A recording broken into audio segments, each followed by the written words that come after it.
प्रातःकालीन इस पवित्र वेला में हमने ब्रह्म यज्ञ और देव यज्ञ बहुत श्रद्धापूर्वक संपन्न किया। आज व्यक्तित्व विकास शिविर का शुभारंभ हमने देव यज्ञ के माध्यम से आरंभ किया है।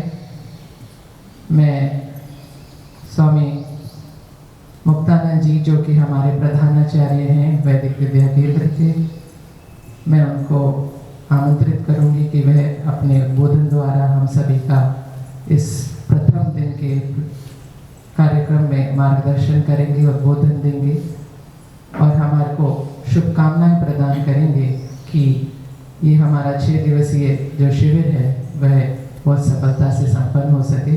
पूज्य स्वामी जी।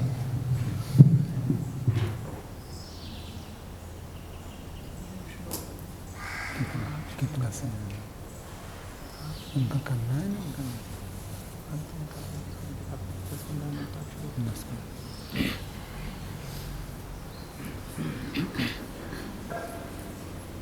ओम ओम ओम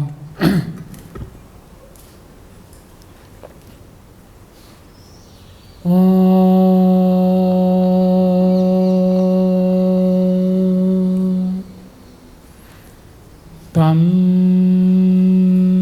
हिनः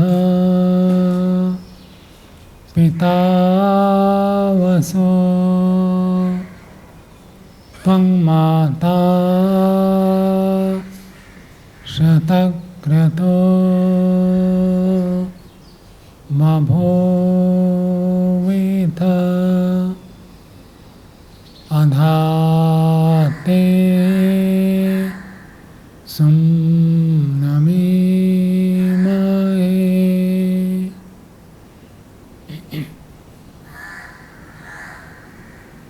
उपस्थित विद्वद्गण, धर्म प्रेमी सज्जनों, मातृशक्ति,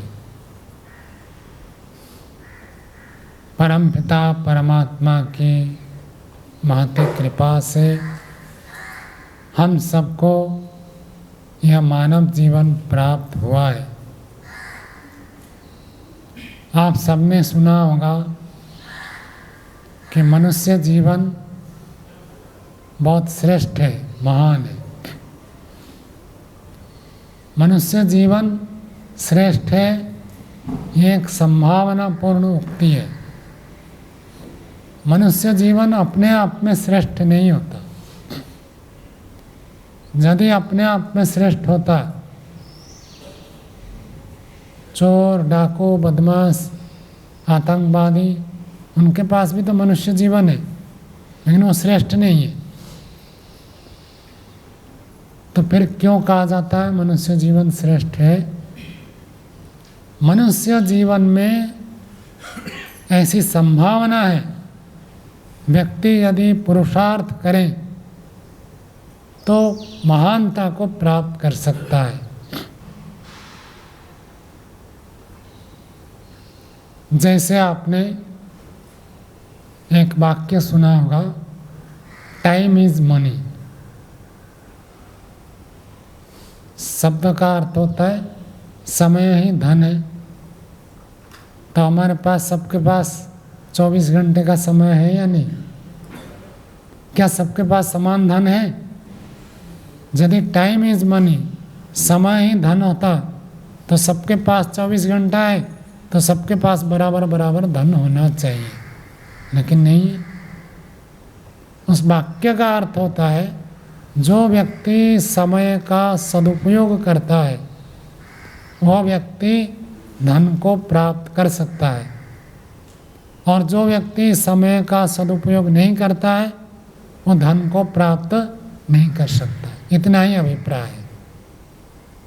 ऐसे ही मनुष्य जीवन का जो व्यक्ति सदुपयोग करेगा वो श्रेष्ठ बनेगा, और जो सदुपयोग नहीं करेगा, भले उसको शरीर मनुष्य का मिला है, वो श्रेष्ठ नहीं हो सकता। संभावनाएं हैं। तब परमपिता परमात्मा ने हमको इस दिव्य संभावना प्रदान की है। इस संभावना का हम सदुपयोग करें। कैसे हम जीवन को दिव्य बनाएं, कैसे हम जीवन को श्रेष्ठ बनाएं, कैसे हम जीवन को महान बनाएं, कैसे जीवन को आदर्श बनाएं, कैसे हमारा जीवन अनुकरणीय हो जाए। जैसे आज हम श्री राम, श्री कृष्ण, महर्षि दयानंद आदि महापुरुषों को जीवन में आदर्श के रूप में रखते हैं और उनका अनुकरण करते हैं। हमारा जीवन कैसे इसी प्रकार महान, श्रेष्ठ, आदर्श, अनुकरणीय हो जाए, उसके लिए एक लघु प्रयास है। वैदिक विद्या केंद्र वैदिक सिद्धांत के प्रति समर्पित है।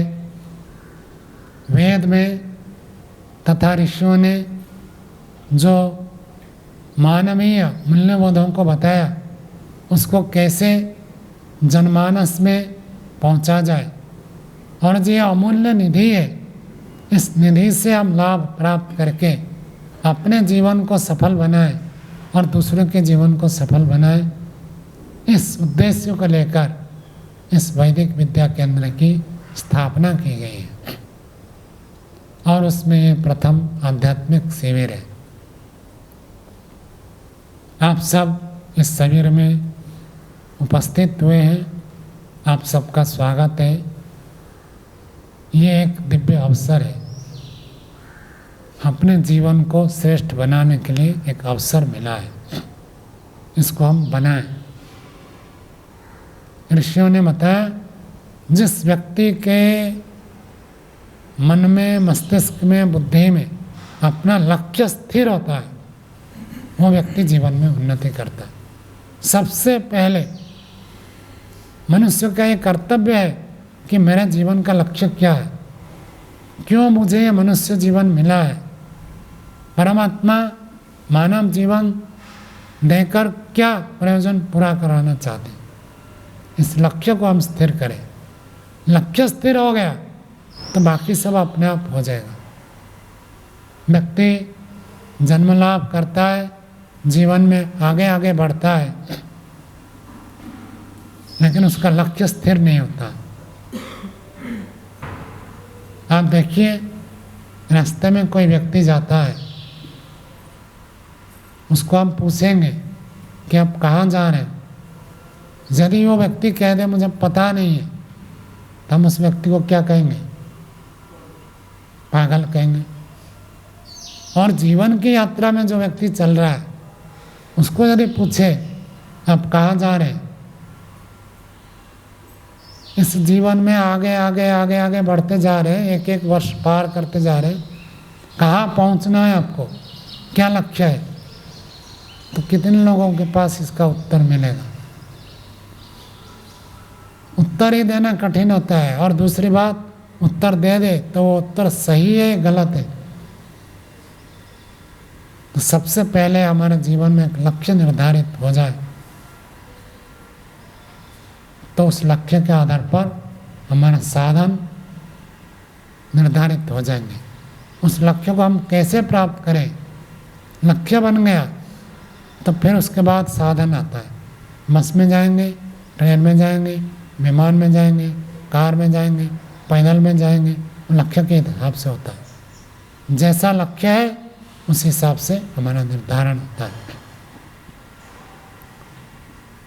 तो यहाँ पर आप सब उपस्थित हुए हैं व्यक्तित्व विकास शिविर में भाग लेने के लिए। इस व्यक्तित्व को कैसे हम विकास करें, लक्ष्य क्या है, कहाँ तक हमको पहुँचना है, इस लक्ष्य का निर्धारण करें। यदि शिविर से पहले ही आपका लक्ष्य निर्धारित हो गया तो शिविर से आप पूरा लाभ उठा पाएंगे। और लक्ष्य को प्राप्त करने के लिए हमको कुछ तपस्या करनी पड़ती है, कुछ कठिनाई होती है। घर में आप जैसे रहते थे वैसे ही यदि यहाँ रहेंगे तो आपको बड़ी उपलब्धि नहीं होगी। सामान्य लाभ तो होगा, लेकिन घर में जैसे हम रहते थे, जैसे विचार करते थे, जैसे बोलते थे, जैसे व्यवहार करते थे, उससे थोड़ा हटकर करना है। और यूँ कहो, ये जो 6 दिन के लिए आप आए हैं, 6 दिन के लिए सन्यास बन जाइए। यदि 6 दिन के लिए सन्यासी बन जाएंगे तो आपको एक अनुपम उपलब्धि होगी। घर के विषय में विचार ना करें, मोबाइल का प्रयोग ना करें तो बहुत अच्छा है। अति आवश्यक हो तो निर्धारित प्रयोग करें। अब पहले पूछ लें कि इसको ना करने से क्या हानि है। हानि नहीं तो रोक दीजिए, सूचित कर दीजिए कि 6 दिन में बात नहीं करूँगा। ये आध्यात्मिक विकास के लिए आवश्यक है। अपने आप को आत्म केंद्रित करना है। हमारा जीवन बहुत अधिक बहिर्मुखी हो गया, टू मच आउटवर्ड्स, बाहर की ओर हमारा सब चलता है। तो 6 दिन आप अंतर्मुखी बनिए, अधिक से अधिक अपने आत्मा के बारे में, परमात्मा के बारे में, साधना के बारे में, मेरे जीवन के लक्ष्य के बारे में, इस जीवन के बाद अगला जीवन क्या होगा उसके बारे में विचार कीजिए। इससे आपको बड़ी उपलब्धि होगी। यहाँ तो बहुत अच्छी सुविधाएं हैं, साधन उपलब्ध है, फिर भी कोई यदि आपको कष्ट हो तो उसको थोड़ा सहन करिए। योग दर्शन में बताया, न अतपस्विना योग सिद्ध्यति, बिना तपस्या कहे, तपस्या न करने से योग में सिद्धि नहीं होती है। जीवन में किसी भी कार्य में सफलता नहीं मिलती, तपस्या करनी होगी। नियमों का पालन करिए, अधिक से अधिक मौन रहिए।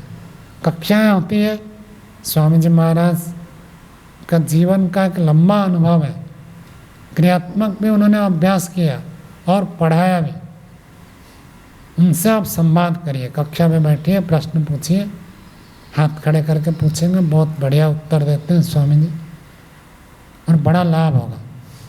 और बाकी समय आप मौन रहिए, जो बातें बताई जाती है उनका आत्मचिंतन करिए। शिविर काल में मौन रहना है, ब्रह्मचारियों को भी मौन रहना है।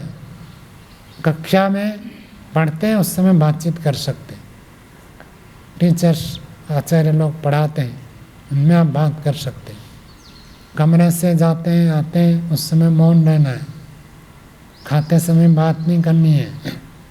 ये तो सब दिन का नियम है, फिर भी शिविर में दृढ़ता से इसको पालन करना है। अति आवश्यक हो, चाहे शिविरार्थी हो ब्रह्मचारी हो, जो आवश्यक है उसी व्यक्ति के पास जाकर धीरे से बोले, केवल उसी को सुनाई दे, दूसरे को सुनाई ना दे। ये अनुशासन है, और जो व्यक्ति जितना अनुशासन पालन करता है उसका निर्माण उतना अधिक होता है। हम सब शिविर में पूरा पूरा लाभ उठाएं। मुख्य बात मौन रहना है, आत्मचिंतन करना है। जो कक्षा में पढ़ाए जाते हैं उनका कुछ नोट्स आप बनाएं, जो प्रश्न आता है उसको पूछ सकते हैं। अधिक से अधिक केवल योग के बारे में, साधना के बारे में, जीवन के लक्ष्य के बारे में विचार करेंगे। कोई अति आवश्यक हो तब लिखित दे सकते हैं, कार्यालय में भी दे सकते हैं, व्यवस्थापकों को दे सकते हैं, बता सकते हैं। अन्यथा आत्मकेंद्रित रहिए। मैं आप सभी को शुभकामना प्रेषित करता हूँ कि शिविर में आप एक नया अनुभव लीजिए। ध्यान साधना भी है और जीवन व्यवहार भी है। साधना में भी आपको एक लंबा अनुभव होगा। व्यवहार काल में आप मौन शांत रहेंगे, आत्मचिंतन करेंगे, उपासना बढ़िया होगी, और उपासना में एकाग्रता होगी तो व्यवहार में आपको अच्छा लगेगा। दोनों परस्पर एक दूसरे से जुड़े हुए, तो व्यवहार में भी अनुशासन में रहे और उपासना में भी मन को एकाग्र करें। ईश्वर की कृपा से आप इतने दूर से आए, आपको सफलता प्राप्त हो। इन शुभकामनाओं के साथ मैं वाणी को विराम देता हूँ। ओम।